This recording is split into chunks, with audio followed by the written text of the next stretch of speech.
daughter was scared to death. Okay, she wouldn't leave the house because there was something flying over our house. We thought it was the end of time.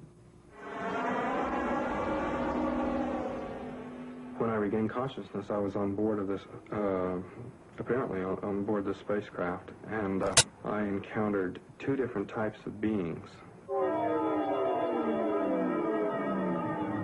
We have photographs, we have films, we have expert witnesses. What more do you want? We can prove that these objects exist. We're past the point of proving they exist. The question now is, why are they here, and what do they want? Unidentified flying objects, UFOs. Are they spaceships from other worlds traveling through our galaxy, or are they something else? So far, we cannot escape our own solar system. Our technology has placed man no further out than the moon. If we can't travel to them, can they be coming to us? The American government says no. Despite films like this, they say it's physically impossible, so they've closed all their official investigations of UFOs. That was a fallacy. 69, they claimed to the public that they closed the doors, and they didn't, because the document shows that they continued on gathering information. So that was an out-and-out lie. Under the Freedom of Information Act, some Americans petitioned the government for the release of top-secret UFO documents. These documents, they claim, suggest a cover-up, a cosmic Watergate. All we want to know is what's going on. We want the government to tell us the truth.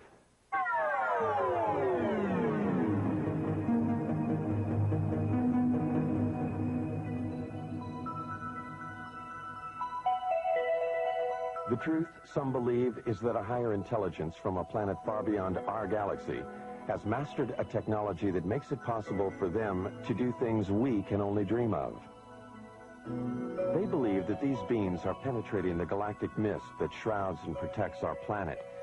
Some believe that these extraterrestrials' technology is so advanced that they might even have visited us long before the birth of Christ.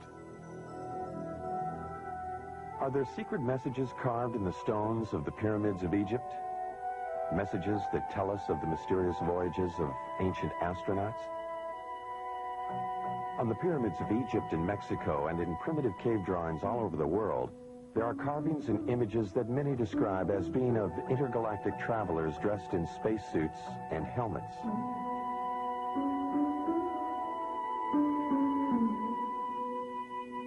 Early Romans wrote about flying shields, ancient Egyptians about circles of fire in the sky. Are these references and these drawings about spacemen or about the gods they worshipped in the heavens above? Aliens from other worlds with extraterrestrial powers are credited by some with having moved the great stone monuments of Easter Island. Others point to the giant circle of Stonehenge as being a sophisticated astronomical tool, only possible at the time if it were designed by others with a more advanced knowledge of the universe. And then there are the Nazca Lines, an alleged spaceport. These mysterious images, decipherable only when seen from the air, were carved in the ancient times atop a mountain in Peru. Many claim this was a landing area for ETs. If there were ETs coming here in ancient times, they seem to have lost interest in us, until 1947. Then, suddenly, around the world, people of all kinds began to report seeing them in the skies above. Some claim to have photographed them. In the United States, the government dismissed the phenomena. They described the mysterious objects as weather balloons, hoaxes, swamp gas, and other scientific anomalies.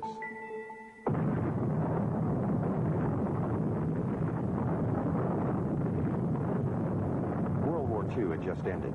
A new age had begun at the Alamogordo Flats of New Mexico. The atomic bomb had unleashed an energy that some believed would take us beyond the stars. Reason enough, some say, for those higher intelligences who dwell in other worlds to return for a second look at us Earthlings. They would have to look beyond the shadows of our mushroom clouds. They would need to know what our universal intentions were. In the years after the war, Navy and Air Force pilots regularly reported sightings of UFOs. Repeatedly, these sightings were dismissed by the military. One pilot, Captain Thomas Mantell, radioed he was pursuing a UFO. The saucer-shaped craft, he said, was moving at speeds unknown to man. He pursued the craft until his own plane exploded in midair. The Navy investigated the crash and attributed the explosion to the pilots pushing his plane too high and too fast. Others said Mantell was a casualty of an extraterrestrial attack. UFO proponents charged a government cover-up, the first, they say, of many. UFO investigators allege that the government cover-up went into high gear with the Roswell, New Mexico incident in July 1947. Roswell was the site of an Army Air Force base 118 miles from the atomic testing grounds at Alamogordo and only 220 miles from Los Alamos, birthplace of the atomic bomb. On July 2nd, this rancher, Mac Brazel, saw something crash in a field outside town. Brazel died in 1963, having kept a pledge to the Air Force to keep secret the story of what really happened in this field. Brazel talked to only one person about those events, his son, Bill, now 60 years old. He told him that whatever crashed here was something he could not identify. According to my dad, there was a bad thunderstorm the night before, and the next day he was out on the ranch and he found this debris. And he picked it all up in his pickup and was talking to people, and of course there was some talk about UFOs. He was going to Roswell, and as far as I know, he got in touch with the Sheriff's Department. They in turn called the Air Force. Then the Air Force got with Dad and swore him to secrecy, and they came out to the ranch and picked up this debris. Major Jesse Marcel, the chief intelligence officer at the base, was assigned the task of collecting the debris from the crash site. His selection for the job, UFO proponents say, is proof that the Air Force knew from the start that... With my knife. I found one piece of what looked like metal anyway. It was not flexible, but it was as thin as a foil in a pack of cigarettes. It was that thin. One of my boys told me, he said, there's something unusual here. He said, I tried to make a dent in this metal, and he says, you can't bend it. You can't make a mark on it. He says, I took a sledgehammer and whammed it. I put it on the ground and whammed it. The sledgehammer bounced off of it. When Major Marcel reported his findings to officials back at the base, they issued a startling press release. They had a flying saucer. The next day, Major Marcel was assigned to take the remains of the crashed objects to Wright Field in Ohio for further examination. However, the plane landed at Carswell Air Force Base in Fort Worth, Texas. General Alfred Ramey took one piece of the object off the plane and called a press conference. Then Major Marcel was given different orders by Ramey. He was not to continue on to Wright Field. He told me not to say anything. He says, I'll handle it from now on. And that's exactly what he did. When he came out, he said, he told the press that was there, he said, that was nothing but a weather balloon, crashed weather balloon. Marcel, under orders not to say what he believed, only recently spoke out against the Air Force's revised story. It was definitely not a weather balloon. And it was an aircraft. So what it could have been, I wouldn't know. I still don't know. Mac Brazel, who had a rancher's knowledge of such things, told his son that, like Major Marcel, he knew the object was not a weather balloon. He said that's what the Air Force tried to make him believe, that it was a weather balloon. And he said, Bill, he said, it was not a weather balloon. He said, I don't know what it was. But he said it was something altogether different and much bigger. If extraterrestrials are good. Philip Klass, a military expert, disagrees. The fact of the matter is that it was not a weather balloon as such. It used a weather balloon as a vehicle, but what it was is called a radar corner reflector.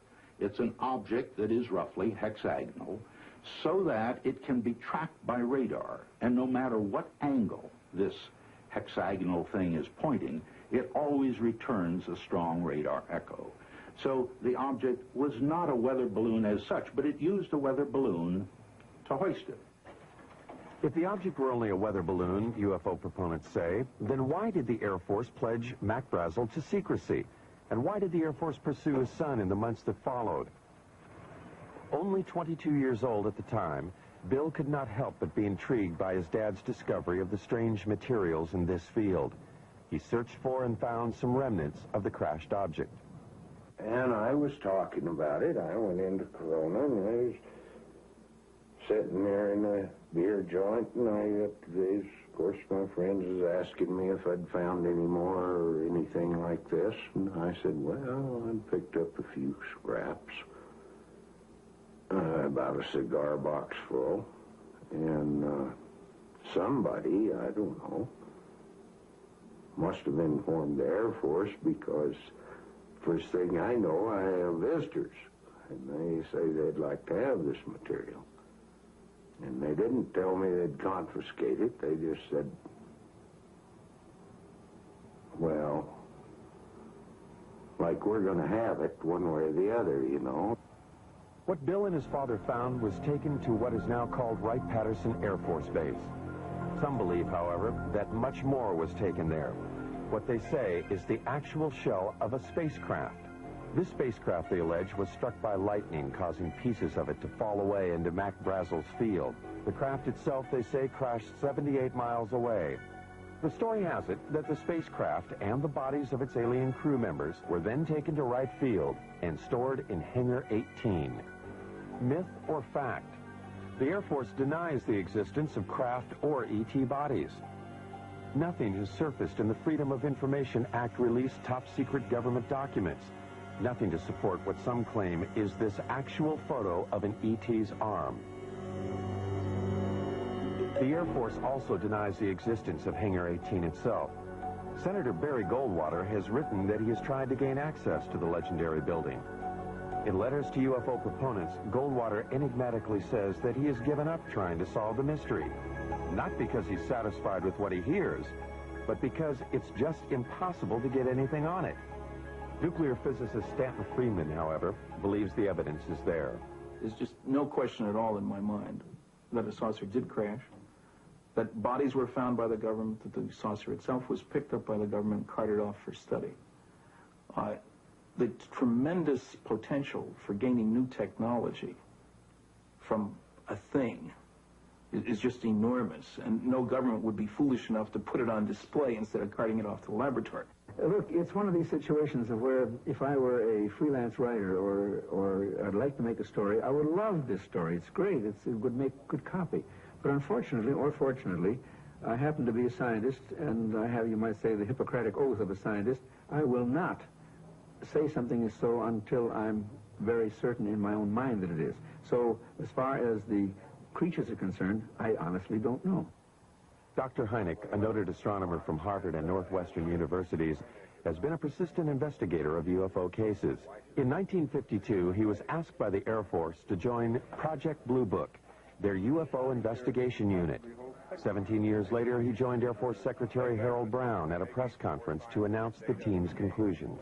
None of the evidence that I have examined would indicate any proof at all that we are being visited by extraterrestrials. What is the Air Force hiding in this investigation? We have not been hiding anything. The investigations have been made public. The explanations of those where there is a clear explanation have been made public. The hearing this morning was public for just that reason. Project Blue Book was activated to deal with what the media was calling flying saucer hysteria. They investigated 12,518 sightings. They could not explain 701 of them. Doubts lingered long past the report's publication. Even supporters of the project's conclusions had to wonder about photographs like these. In a series of 3 pictures, one can judge relative size because of the car window, the telephone poles, and the highway. One can also speculate about the dirt being kicked up into the air. Dr. Hynek, the leading scientist on the Blue Book panel, began to have doubts. He personally went to Brazil to talk to the man who took these pictures. He discussed the matters with the president of Brazil and with photo analysts on both continents. By 1973, he had completely reevaluated his Blue Book experiences. He now became a critic of the investigation and an advocate for more UFO study.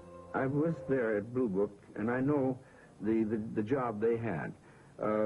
They were told not to excite the public. Don't rock the boat. And I saw it in my own eyes happen that whenever a case happened that they could explain, which is quite a few, they made point of that and let that out to the media. Things that the cases that were very difficult to explain, they would jump handsprings to keep the media away from it. For they had a job to do, to, whether rightfully or wrongly, to keep the public from getting excited. Hynek's concession that it was possible that extraterrestrials were visiting us raised the UFO debate to another level. A major establishment astronomer and a man trusted by the Air Force was now saying that intergalactic spacecraft could be traveling through our solar system. His pronouncements caused scientists who might otherwise have stayed out of the UFO debate to enter it. They called Hynek's proposition fantasy.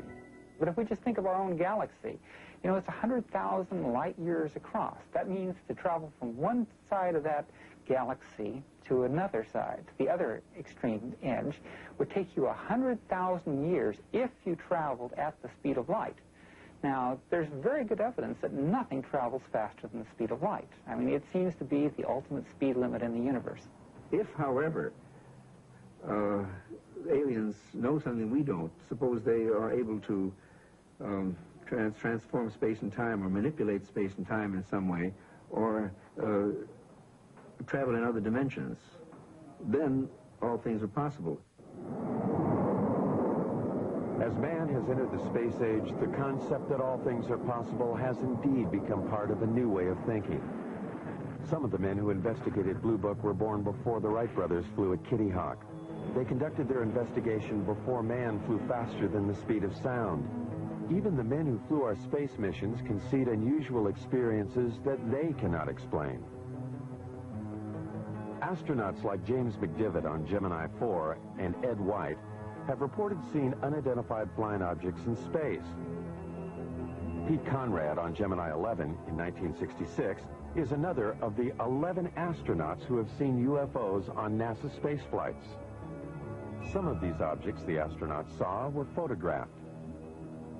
NASA has called some of these sun flares or space debris. Some are still labeled unidentified.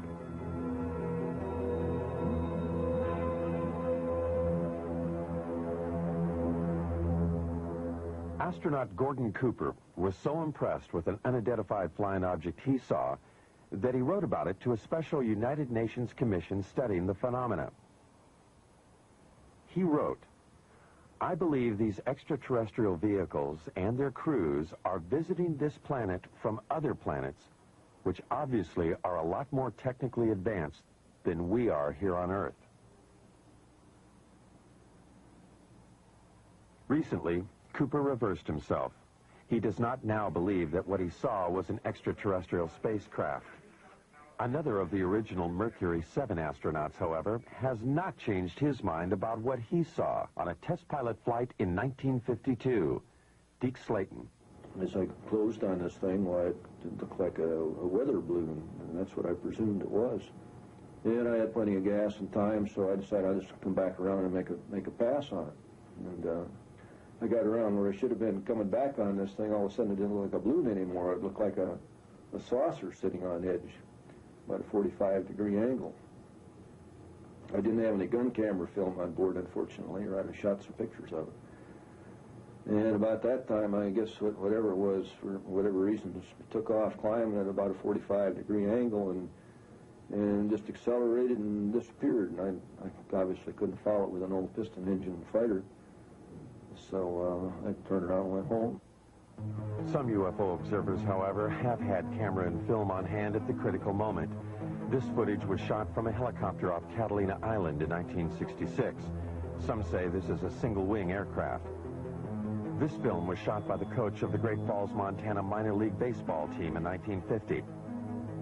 The Air Force says it is a picture of two aircraft. This film was shot by a newsreel unit in Guatemala in 1976. Some say this is also an aircraft.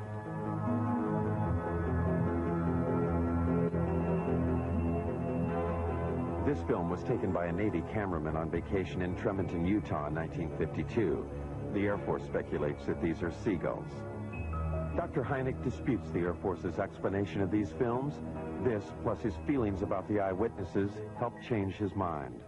I began to get certain doubts because not so much of any specific case, although there were quite a few, it was the people themselves. I said to myself, well, now, come on, how much longer am I going to call these people crazy?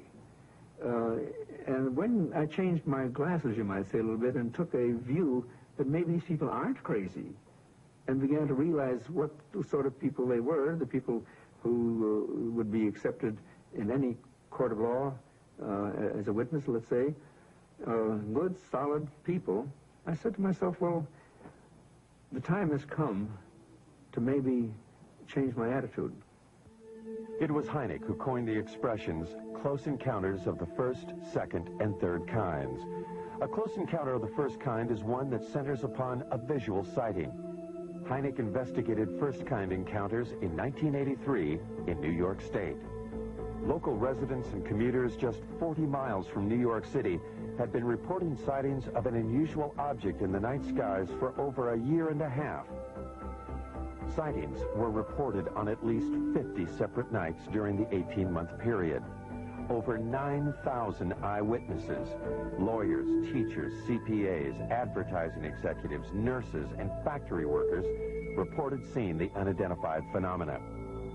Newspapers and television almost weekly carried reports of the sightings.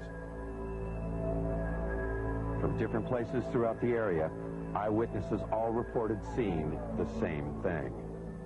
I looked up, and right over my head, virtually, it wasn't far off, it was right over my head and very still, there was a rim of lights in the shape of a triangle. It was just a tremendous object. It was anywhere from wingtip to wingtip, about 50 or 60 yards. These were very, very unusual lights. I've never seen anything like it in my life, and so I pulled my car over and I had to take a look. I mean, he would drive down the road and look up in the sky. Some people, like Bob and Lori Pozzioli, were determined to film the object. And then one night, he spotted this one round object. And that's when he called me, and he said, quick, let's get the camera. And we did. Oh, good God. I don't know. Not quite. I'm going to tell you something, honey. I don't know what the hell it is. It's rotating. Bob and Lori photographed this unidentified flying object near their home in Brewster, New York. Bob is a vice president in a Manhattan computer firm.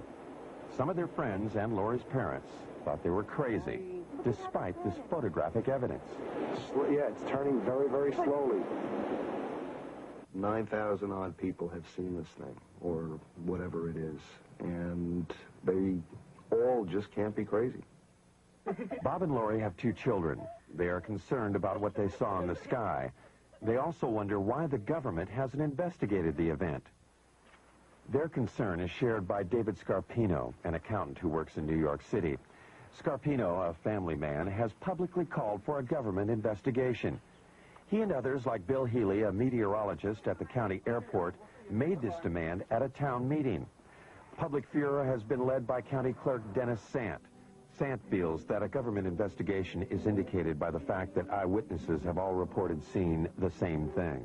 You know, the movement was almost like a probing movement. It was very slow, and it stopped periodically and stationary, where it just came to a standstill, and then it would move to another position, and the movement from one position to another was just extremely slow. Now, the speed at which it was going at that point was very slow, because I had to walk at a very slow, deliberate gait to keep up with, just keep up with the lights. For every step I took, it moved a little bit. It moved in a very straight line, very slowly. There was absolutely no noise. When I walked away from it, at that point, it started to rotate virtually, almost as it was on an axis. It didn't make a big loop. It just rotated. that appeared, as I said, to rotate in the sky, change lights. Aircraft, I don't care how well precise you want to be in flying those suckers, you're not going to be able to make them move 90 degrees. All right, this thing did apparently rotate. You can't do that with aircraft. Could it have been an aircraft or many smaller light planes flying in formation?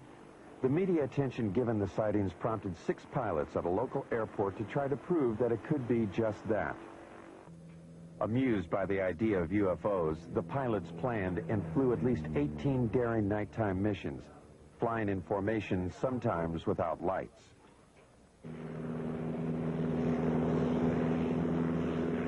This hoax fooled at least some of the eyewitnesses, but not Bob and Lori. They claimed that in addition to photographing the UFO, they also videotaped the light airplanes as they enacted their hoax.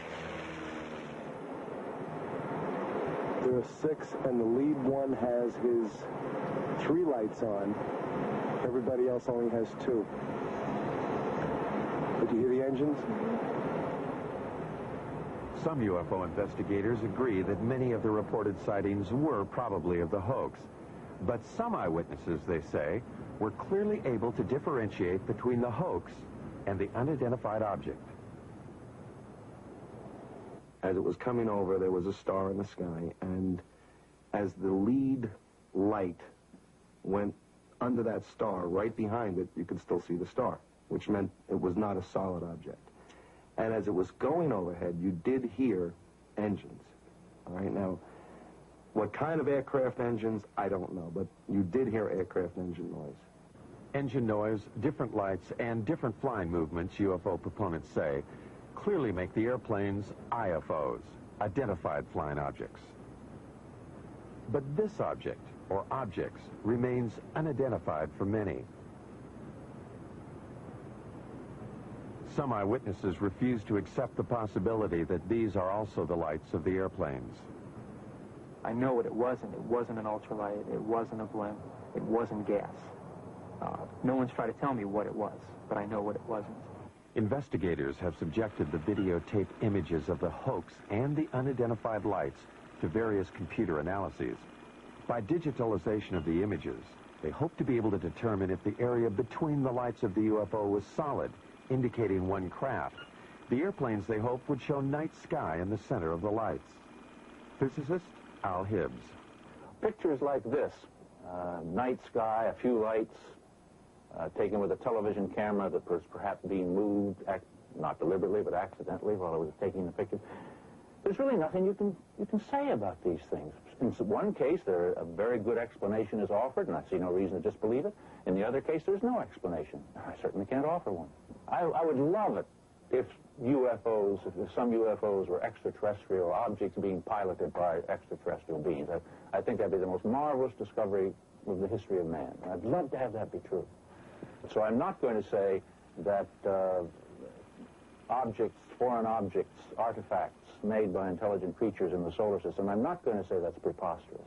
I'm going to say it is so unusual, so immensely important, that I'm not going to assign anything like any sightings like this to that phenomenon without a lot more data. Insufficient data, the object remains unidentified. For government officials, therefore, it is of no consequence. But for the New York eyewitnesses, the question of what it is remains. They find the government's apparent lack of interest puzzling. The government didn't come to me as a rational individual. As an accountant, I like concrete things. I like evidence. For them to say that I didn't see anything without really talking to me and investigating it means that they were trying to hide something. And that was my feeling from the very beginning. They know something, okay? They know something. Either they know that there's something up there, and they want to investigate it themselves and don't want other people trying to handle it, or they're doing something. But if they're doing something, then let people know about it. This New York State event occurred over a densely populated area and over a nuclear plant, prompting one eyewitness, New York attorney Peter Gersten, to suspect a government cover-up. With others, like Larry Fawcett, a police officer in Coventry, Connecticut, he helped establish Citizens Against UFO Secrecy. Fawcett, who says the way he views the world has been drastically affected by his sightings of a UFO in 1965, petitioned the government for the release of UFO-related documents. These documents, released under the Freedom of Information Act, were previously classified top secret. An example of some of the government documents we have obtained are the overflights over the military bases in 1975, over Wurtsmith Air Force Base in Michigan, over Malmstrom Air Force Base in Montana, Loring Air Force Base in Maine, Minot Air Force Base in North Dakota. Over a period of 6 weeks, unusual, unknown, unidentified objects were traveling at exceedingly quick and fast speeds. What's interesting is that even to this date, the government has not acknowledged that it was able to identify any of those objects. The documents do state that there were confirmed sightings at all 4 bases in October and November 1975. The first sighting was at Loring Air Force Base in Maine. Loring, like the other bases, was a Strategic Air Command installation. The documents do not state, however, that these objects were alien spacecraft. They do state that the military reaction was swift and concerned. At Loring, there were 2 separate events. Something unidentified appeared in the night sky above the weapons storage area. Larry Fawcett, having learned of the event in the released documents, investigated. Military people and guards in and around the weapons storage areas began to report lights hovering or landing within the weapons storage areas. Military people would respond to the area only to see the lights go out and the object disappear and then reappear over the runway. It's described as football-shaped, the length of maybe 2 or 3 vehicles, cars, if you will. The witness telling us that there are shimmerings of heat, as you would see off a desert scene in a movie. When we questioned the individual, could it have been an aircraft? Could it have been a helicopter? The military person, and I'll give you his name, Steve Eichner, telling us, no, I know what helicopters look like. I've been around aircraft. I work on aircraft. This is something I've never seen before.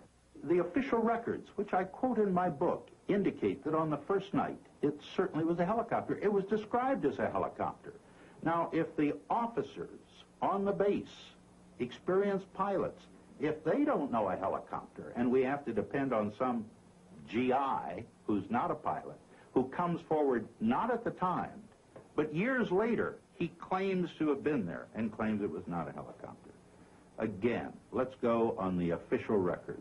It is the official records that Fawcett uses to substantiate his claim that helicopters could not be the explanation. The military response at all 4 bases, he says, was too dramatic. From our documentation, we know of pursuits that occurred, scrambling of aircraft from Loring Air Force Base, and the chases went up into the Canadian territory, if you will, only to be lost around New Brunswick somewhere up in that area. There's no question there were overflights of unknowns, sometimes referred to as helicopters, but if you talk to the people who read the official government statements, it's clear that they were concerned, that there were scrambles of jets to go after these things, that they were being observed by highly qualified people.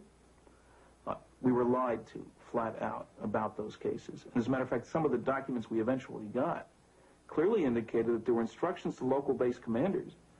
Don't say anything about the sightings at the other bases. Make it appear to be an isolated instance. Military authorities will not comment on the 1975 overflights. They simply state that at any SAC installation, there would always be an immediate defensive response to anything unknown. Putting planes in the air, they say, does not confirm a penetration of an intergalactic craft.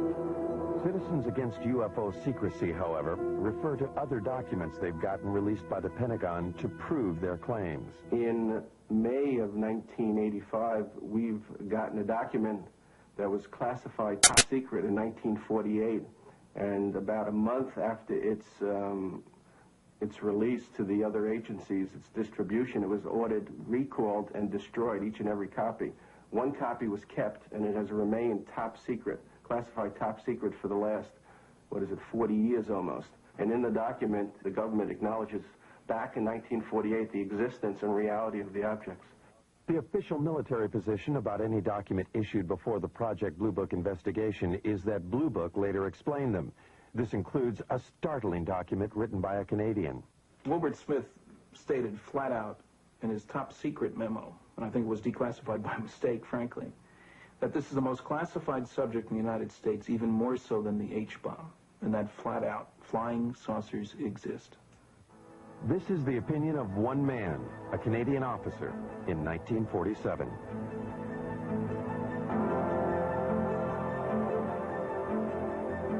For proof that flying saucers do exist, some critics demand more than just the accounts of those who have had close encounters of the first kind, visual sightings. Even when first-kind encounters are reinforced by photographs, they fail to satisfy the need for physical evidence. This woman claims that she has had a close encounter of the second kind.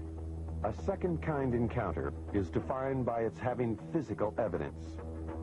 Vicki Landrum, along with her grandson Kobe Lee, alleges that they, along with Betty Cash, were on their way home from a bingo game when they encountered something they had never seen before.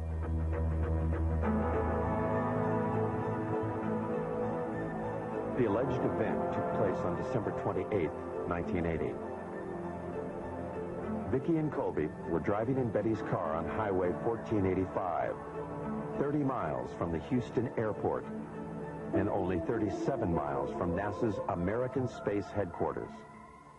Kobe Lee saw a light, and he kept asking us what the light was. And he kept pulling my face around and asking me, "Mama, what is it?" And I said, "Honey, I don't know." And Betty said, "I believe it's getting closer." And I says, "Well, it kind of looks like it," but we had no idea that we were going to get hurt.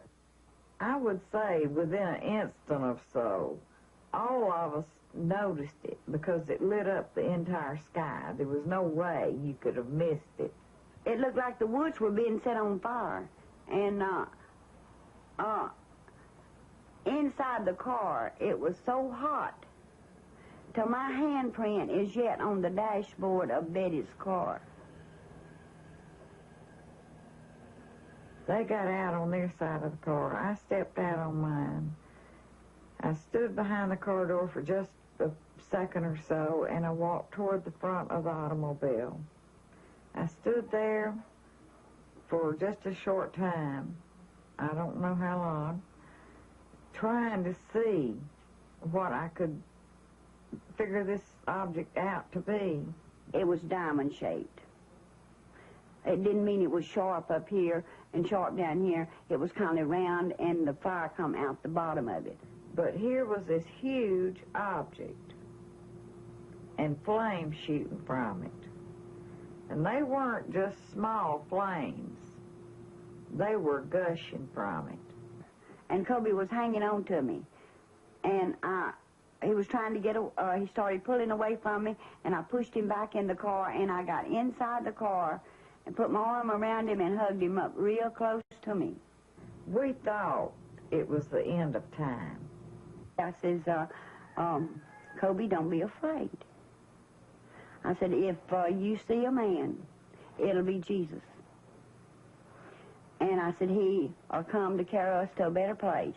He will not hurt you. It was just burning. It was just too much heat. I could not tolerate it. So Vicki screamed and begged for me to get back in the car.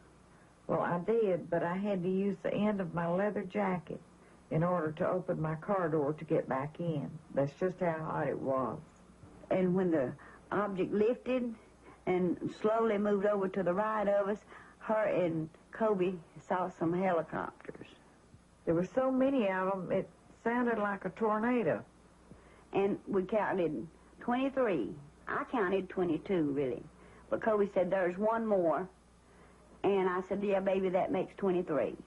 And there were helicopters on both sides and also over the top of the object, or like they were trying to hem it in. The only apparent proof the women have for what happened to them is the illness they claim they suffered as a result of the encounter. It is the record of these illnesses that made this an encounter of the second kind. My eyes were burned so till they would swell, and they were tearing till I could lay down at night, and the next morning my pillow would be completely wet, and I couldn't hardly see anything. Vicki was treated for burns, and she and Colby Lee suffered long periods of nausea. Betty Cash was hospitalized immediately after the event. She suffered severe hair loss and was also treated for burns and nausea. Since then, she has been hospitalized several times. It was the first time that I went into the hospital. They were treating us as burns. But then, after they found out really what had happened, then they started treating us as radioactive burns. And since, I have had cancer. Betty's hospital records do not explicitly state that she was treated for radioactive burns.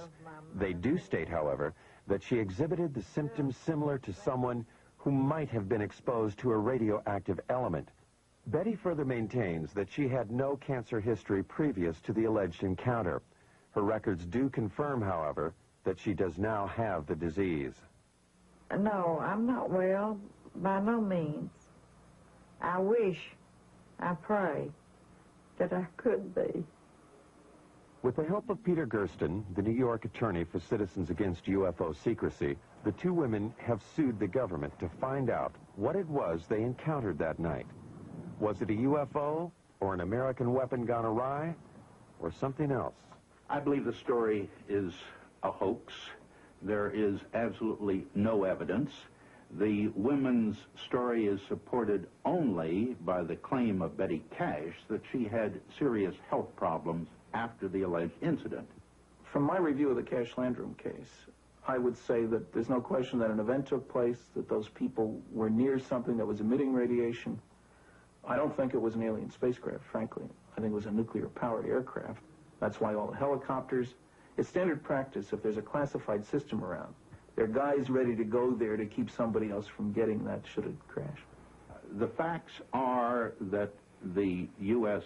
Defense Department investigated. They could not locate 22 twin-rotor helicopters that could possibly have been flying in that area. And in fact, as Colonel Saran, who made the investigation, told me, he said, Phil, this occurred over the Christmas-New Year's holiday.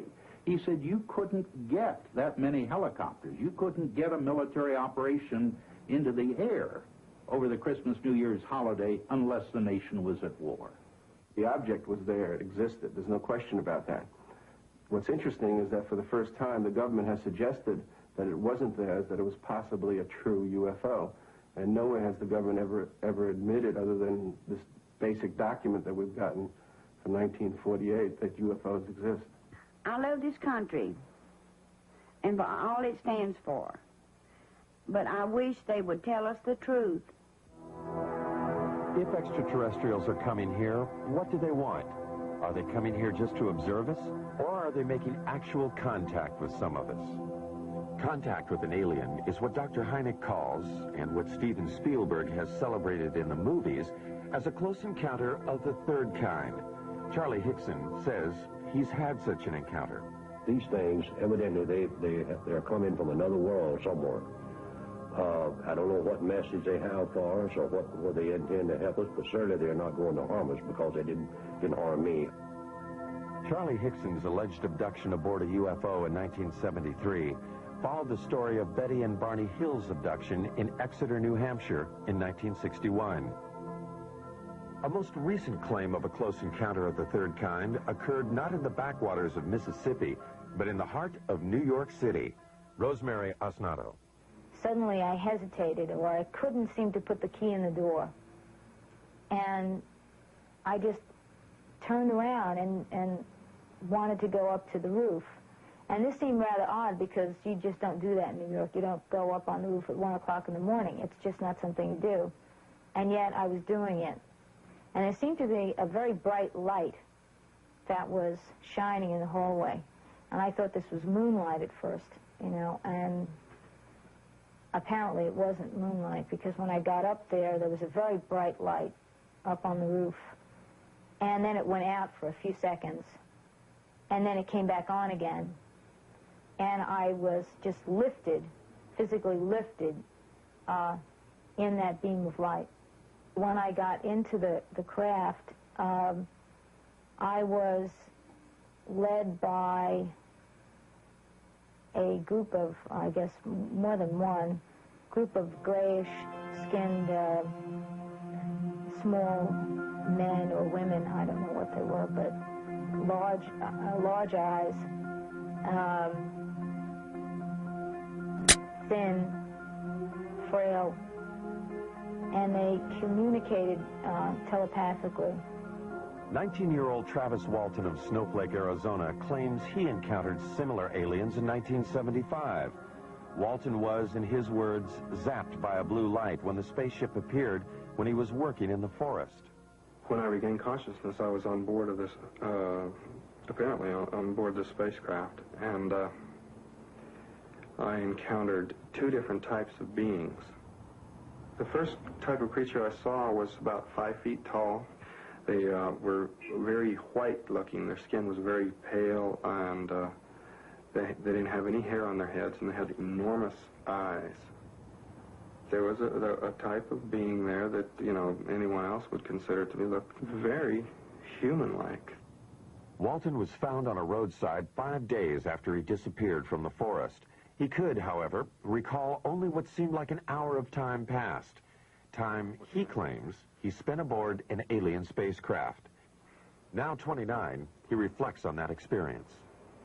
I lost my job. The effects were quite negative. You know, time lost. You know, it was a very disturbing thing in my life. A lot of negative publicity, really. You know, this is a kind of a stigmatizing thing for people to, you know, consider you. You know, a certain percentage of the people think that you're wacko. What Travis Walton and others claim they have experienced has, according to some, now been validated by government documents.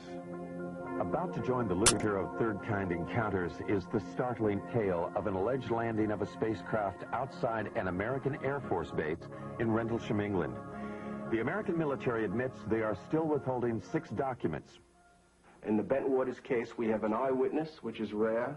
We have an audio tape made at the time of the actual event. We have a government document which corroborates the existence of the incident. The government has no reason to withhold the information.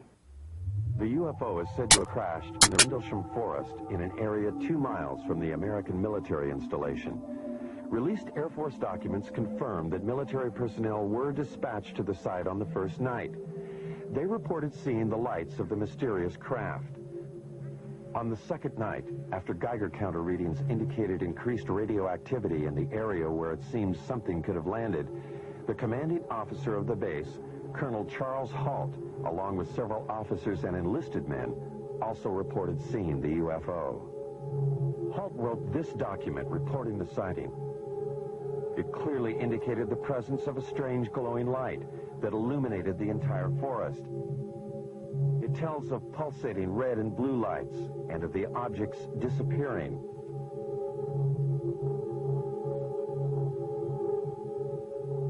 Colonel Halt also made this tape recording at the time of the second incident. Here he comes from the south. He's coming toward us now. I'm observing what appears to be a beam coming down to the ground. Is that real? What Colonel Halt was describing that night, some believe, was the pulsating light emanating from a lighthouse 5 miles away. Those who believe that it could not have been the lighthouse quickly point out that Halt's report indicates lights of different colors. Critics respond that pulsating lights can play tricks, create illusions. And the light comes in at you at a roughly tree level. And it turns and it rotates, so it's flashing on and off. If you look at the transcripts of the taped account of what the colonel and his men said that night, you'll find that they were saying such things as, it's on now, it's off, it's on, it's off, if I remember correctly. And that sequencing corresponds precisely with what the rotational frequency is for the lighthouse. The lighthouse theory deals only with a close encounter of the first kind. What of the close encounter of the third kind? The story told later by several American enlisted men. The story, they say, they were ordered not to tell. Afraid to reveal his identity, one of them talks about the alleged encounter. The senior officers seemed very calm with it. And the lower-ranking people, like myself, didn't know what to make of it, and almost maybe shock had set in because we were very apt to listen to what we were told to do. I know conversation took place between our base commander and individuals that were in the craft. Our base commander at that time apparently even shook one of their hands. Something tells me at that time they had difficulty with the craft, and we even gave them help in repairing the craft. The lighthouse explanation for Colonel Halt's report cannot explain away the account of the alleged landing and third-kind encounter. And so far, nothing in the released government documents confirms such an encounter. There are 6 documents that the government is withholding concerning the incident in Bent Waters. I want to know why they're withholding that information. They do not have a right to withhold that information, and I want to know what that information is. The government will not release the documents for national security reasons. Citizens Against UFO Secrecy maintain that the government uses national security as a cover for withholding UFO-related material. Recently, they sued for release of a document from the National Security Agency. When they got it, it looked like this. When you go through it all, and somebody actually added up the percentage of the paper, more than 3/4 of this document isn't there. It means quite clearly that there is a cover-up. Anybody who says the government isn't holding anything back has to say, well, except for that stuff they won't release. I mean, this is a UFO document. It tells about NSA information about UFOs. Now, on the one hand, the government is still saying UFOs don't exist. Now, if UFOs don't exist, how can they affect national security? The government maintains that what is in the censored and unreleased documents is information that does not support the existence of extraterrestrials, but rather information that, if released, would compromise our own intelligence network. Much of the information in those UFO documents, the government claims, has to do with how we intercept and decode Soviet bloc messages. To release them would reveal to the Soviets and other potential enemies where we have listening stations. My goodness, the Russians might discover that we have a listening station in Leningrad, as an example, that we had intercepted some communications there. More important, it would reveal that we were able to decode Soviet coded messages. There are 3 basic reasons why the government does not come forward and release the information it has on UFOs. The first reason is technology. It is trying to learn as much about the objects before the Russians. The second reason is the vulnerability that could be shown by the revelations that might be forthcoming concerning UFOs. And the third reason is the hysteria that might be caused by the release of this information.